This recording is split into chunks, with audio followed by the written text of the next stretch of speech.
Hello विद्यार्थियों, मेरे प्रिय श्रोताओं, पाठकों, आप सभी का स्वागत है, अभिनंदन है।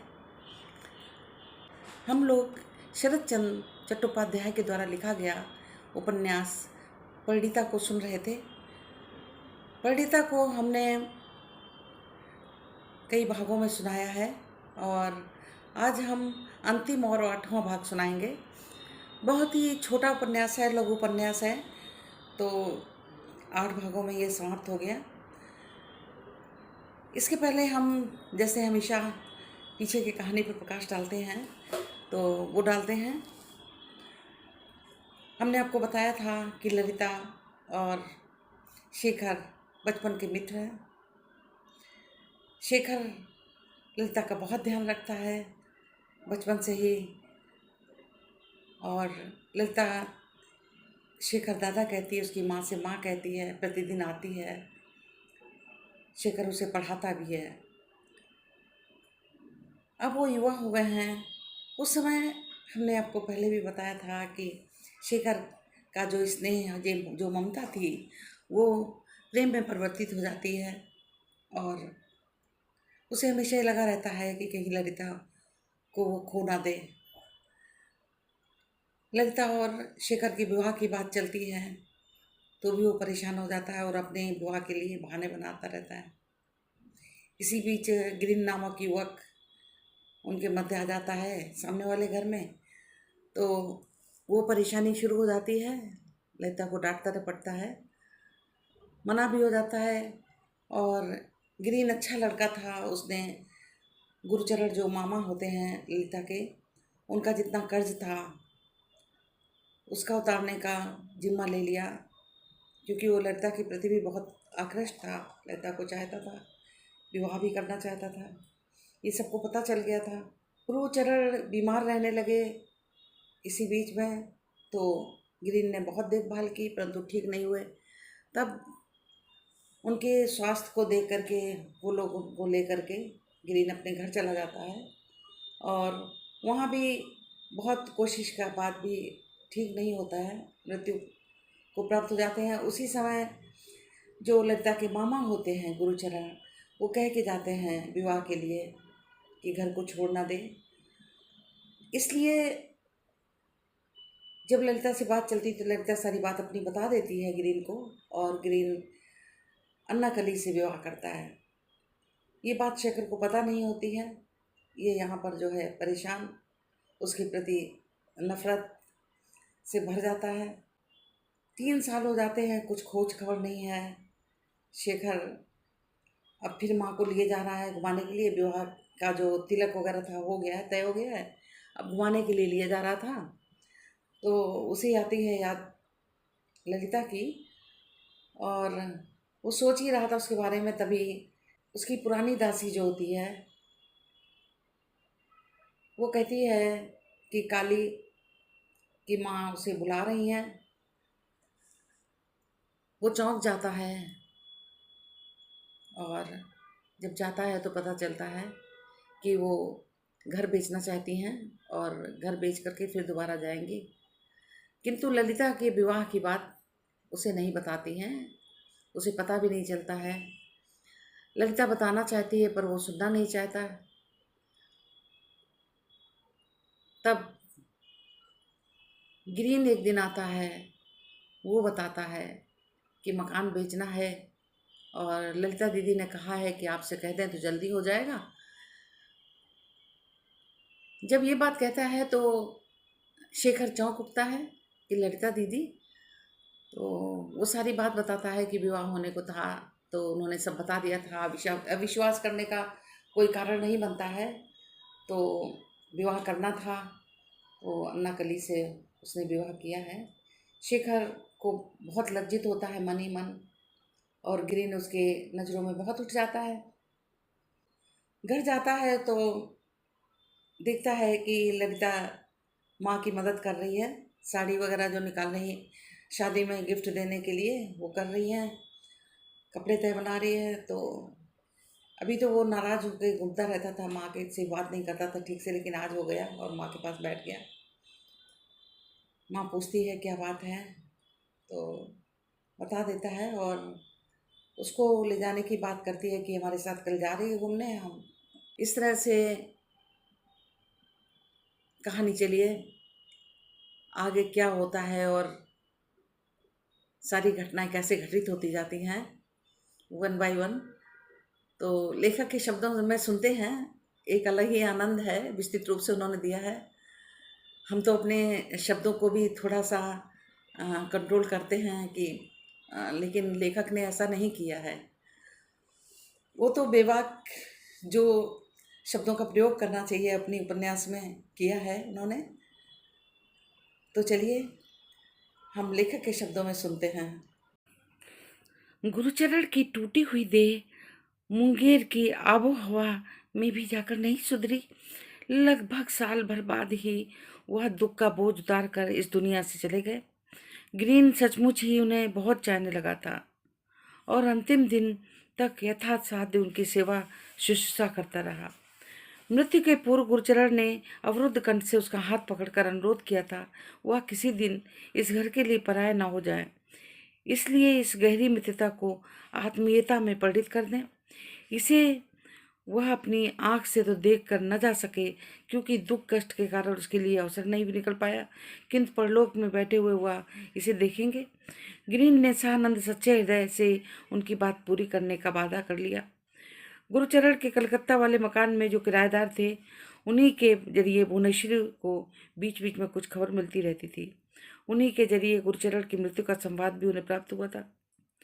उसके बाद ही इस घर में गुरुतम दुर्घटना घट गई। नवीन राय अचानक चल बसे। भुवनेश्वरी शोक और दुख से पागल सी हो गई और घर गृहस्थी बहू के हाथ सौंपकर काशी चली गई। जाते समय कह गई अगले साल शेखर के विवाह का सब कुछ ठीक ठाक हो जाए तो आकर विवाह कर जाएंगे। विवाह संबंध तो खुद नवीन राय ही तय कर गए थे। अब तक विवाह हो भी गया होता, केवल उनकी मृत्यु के कारण साल भर के लिए रुक गया था। कन्या पक्ष और अब विलंब करने के लिए तैयार ना था, इसलिए कल आकर वे आशीर्वाद की रीति पूरी कर गए थे। इसी महीने में ब्याह होगा। आज शिखर माँ को लाने के लिए यात्रा की तैयारी कर रहा है। अलमारी से सामान निकालकर जब वह ट्रंक में रखने लगा तो बहुत दिनों के बाद उसे फिर ललिता की याद आई। यह सब वही किया करती थी।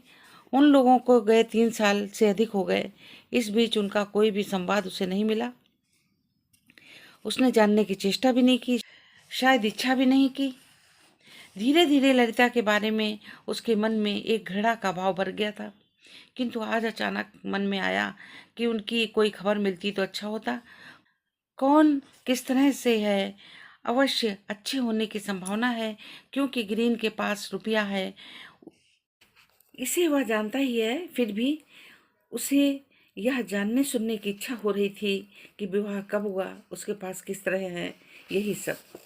गुरुचरण के घर में अब वह किराएदार भी नहीं थे।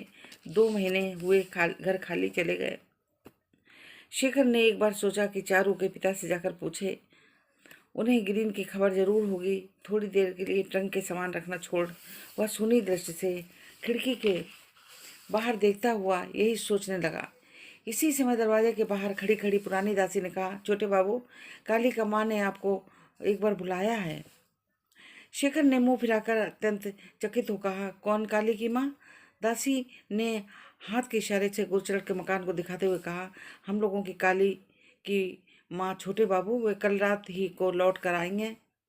चल आता हूँ कहकर तुरंत नीचे चला गया।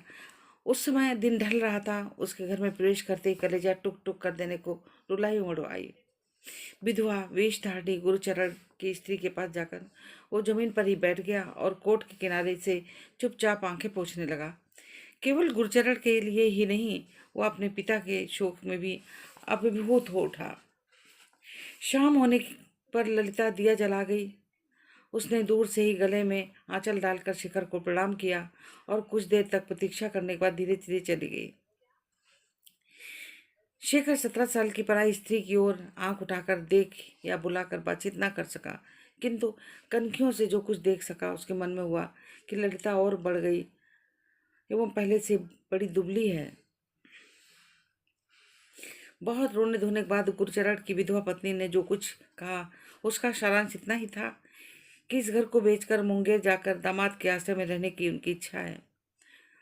बहुत दिन पहले ही इस घर को खरीदने की इच्छा शेखर के पिता को थी, इसलिए ठीक दाम लगाकर यदि वो लोग ले लें तो एक बार अपने ही पास राहत समझना चाहिए।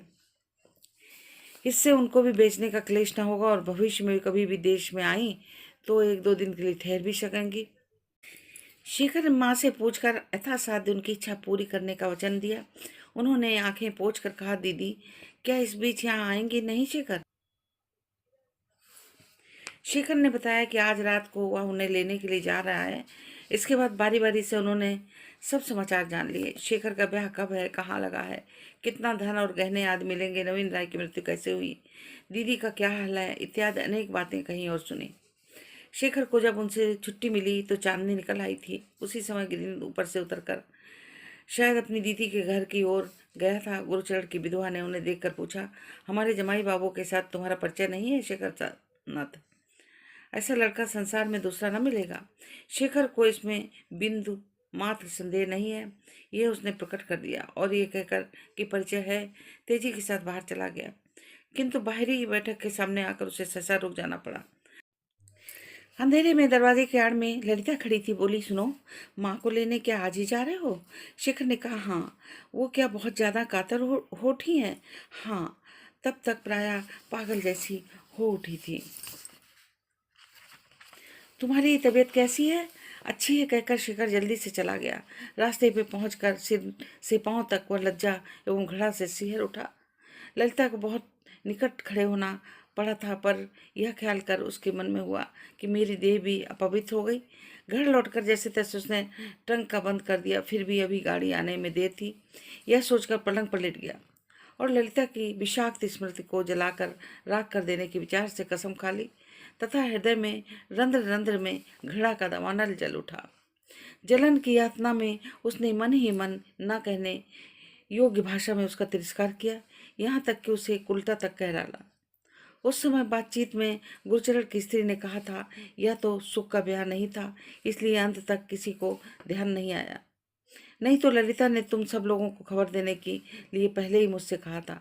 ललिता की ये डिठाई शेखर के हृदय में जल रही आग के भी ऊपर जाकर अपनी शिखा फैलाती हुई धूंध उजलने लगी। शेखर जब माँ को लेकर लौट आया तब भी उसके विवाह में 10-12 दिन की देरी थी। 3-1 दिन बाद की बात है। सुबह के समय ललिता शेखर की माँ के पास बैठी एक डलिया में कुछ उठा उठा कर रख रही थी। शेखर को ये मालूम न था, इसलिए किसी काम के लिए माँ कहकर कमरे में आते ही वह सहसा अचकचा कर खड़ा हो गया। ललिता मुंह नीचे झुकाकर काम करने लगी। माँ ने कहा, क्या है रे? वो जिस काम के लिए आया था उसे भूल जाने के कारण इस समय रहने दो, कहकर झटपट बाहर हो गया। वह ललिता का मुंह नहीं देख पाया था, परंतु दोनों हाथों में दृष्टि पड़ी थी।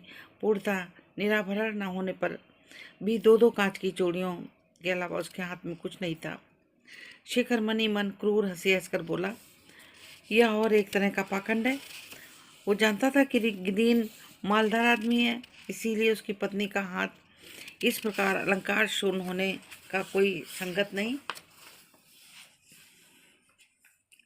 कोई कारण ना खोज पा रहा था। उसी दिन संध्या के समय वह तेजी के साथ नीचे उतरता हुआ आ रहा था। ललिता भी उसी सीढ़ी के ऊपर जा रही थी। वह एक ओर हटकर खड़ी हो गई, किंतु शेखर के पास आते ही अत्यंत संकोच के साथ मृदु कंठ से बोली, तुमसे एक बात कहनी है।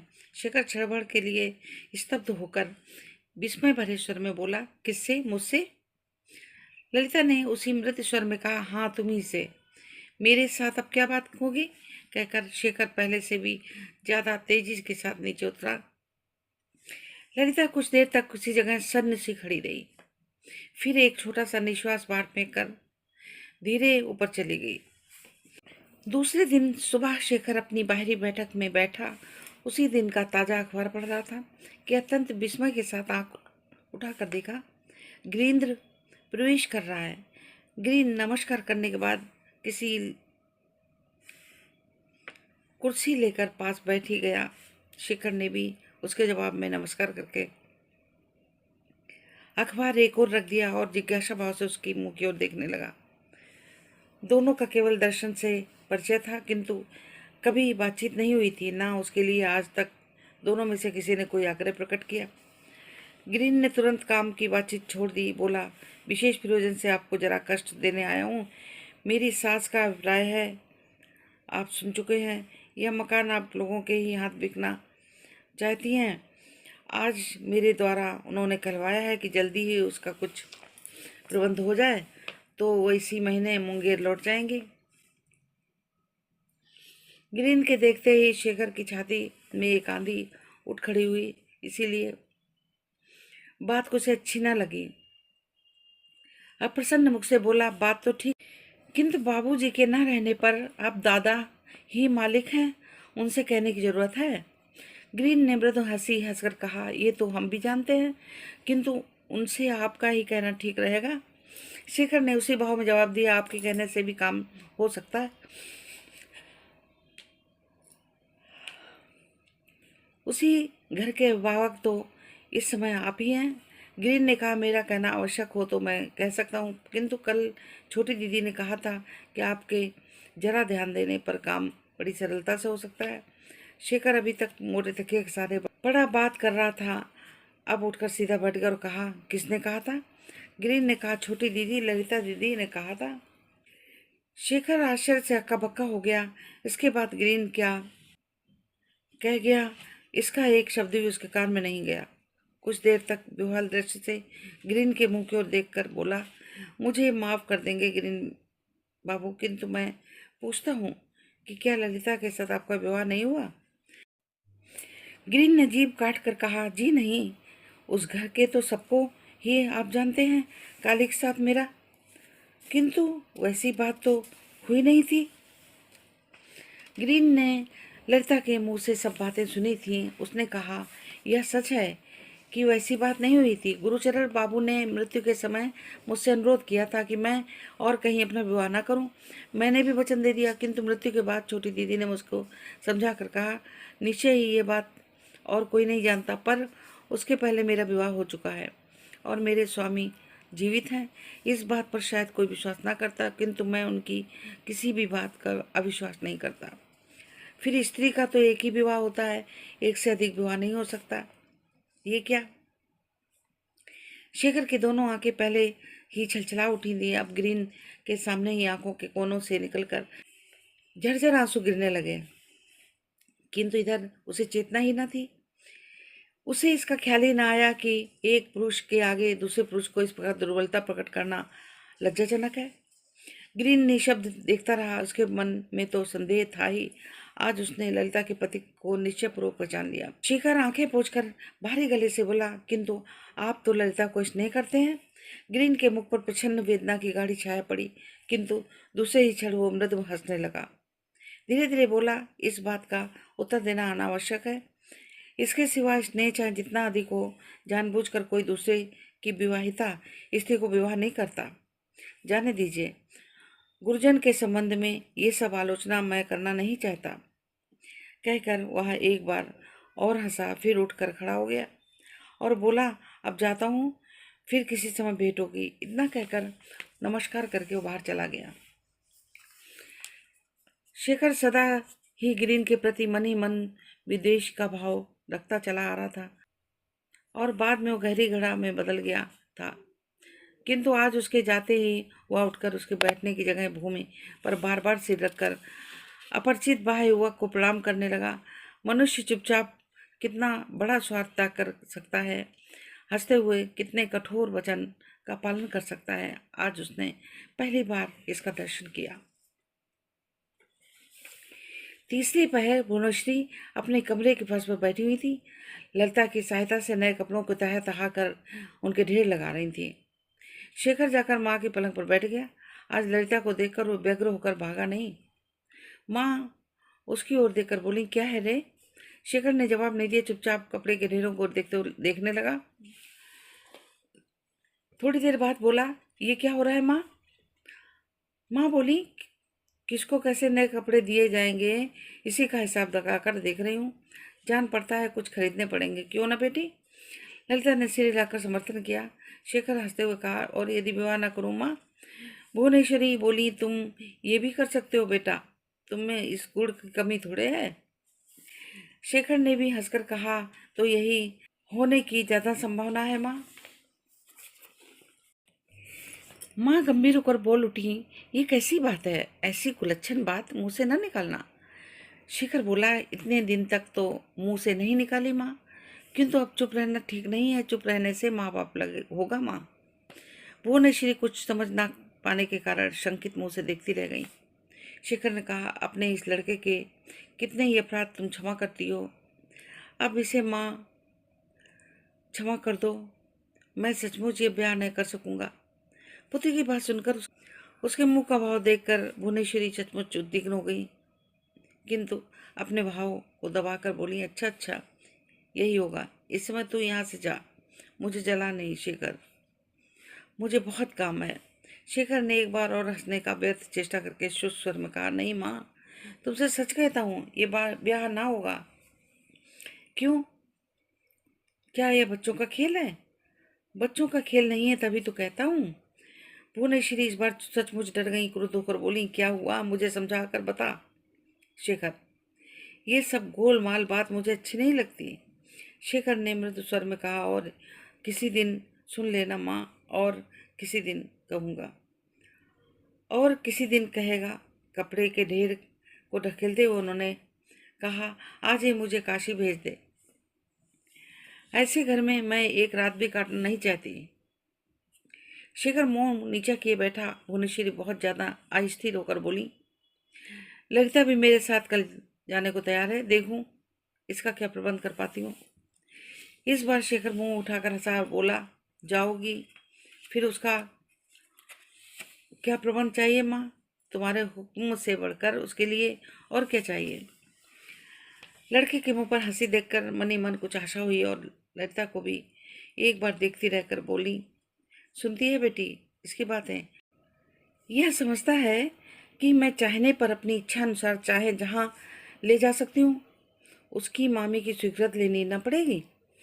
ललिता ने जब कोई जवाब नहीं दिया। शेखर की बातचीत के ढंग से वह मनी मन संकुचित हो उठी थी। शेखर ने कह दिया, उन्हें बताना चाहो तो बता दो, तुम्हारी इच्छा, किंतु तुम जो चाहोगी वही होगा माँ। मैं भी समझता हूँ और जिसे ले जाना चाहती हूँ वो भी समझती है, और यह तुम्हारी पुत्रवधू है माँ। इतना कहकर शेखर ने सिर झुका लिया। भुवनेश्वरी विस्मय से सन्न हो गई। माँ के सामने संतान के मुंह से यह क्या मजाक है। एक नज़र उसकी ओर डालकर बोली, क्या कहा, ये मेरी क्या है? शेखर मुंह उठा ना सका, किंतु जवाब दिया। धीरे धीरे बोला, अभी तो कह चुका हूँ माँ, आज नहीं 4 वर्ष से अधिक हुआ। तुम सचमुच में ही उसकी माँ हो, और कुछ ना कह सकूंगा माँ। उससे पूछो, वही बताएगी। इतना कहते कहते शेखर ने देखा कि ललिता गले में आंचल डालकर माँ को प्रणाम करने की चेष्टा कर रही है। वह भी जाकर उन लोगों के पास खड़ा हो गया और तब दोनों ने माँ के चरणों में भूमिष्ठ हो प्रणाम किया। फिर शेखर बाहर चला गया। भुवनेश्वरी की दोनों आंखों में आनंद आंसू झरने लगे। वह ललिता को सचमुच बहुत ज्यादा चाहती थी। उन्होंने संदूक खोलकर अपने सब गहने निकाले और एक उसे पहनाते पहनाते थोड़ा थोड़ा करके सारी कथा जान ली। सब कुछ सुनकर बोली, तभी गिरीन का विवाह काली के साथ हुआ? ललिता ने कहा, हाँ माँ, इसीलिए। गिरीन बाबू जैसा आदमी इस संसार में दूसरा है कि नहीं ये मैं नहीं जानती। उन्हें समझाकर कहते ही उन्होंने विश्वास कर लिया कि सचमुच मेरा विवाह हो गया है। स्वामी मुझे ग्रहण करें या ना करें ये उनकी इच्छा, किंतु वह मौजूद तो हैं। भुवनेश्वरी ने इसके सिर पर हाथ रखकर कहा, हैं क्यों नहीं बेटी, आशीर्वाद देती हूँ कि वह दीर्घजीवी होकर जन्म जन्म तक तुम्हारे साथ रहे। जरा बैठ बेटी, मैं विनाश से कहकर आऊँ कि लड़की बदल गई है।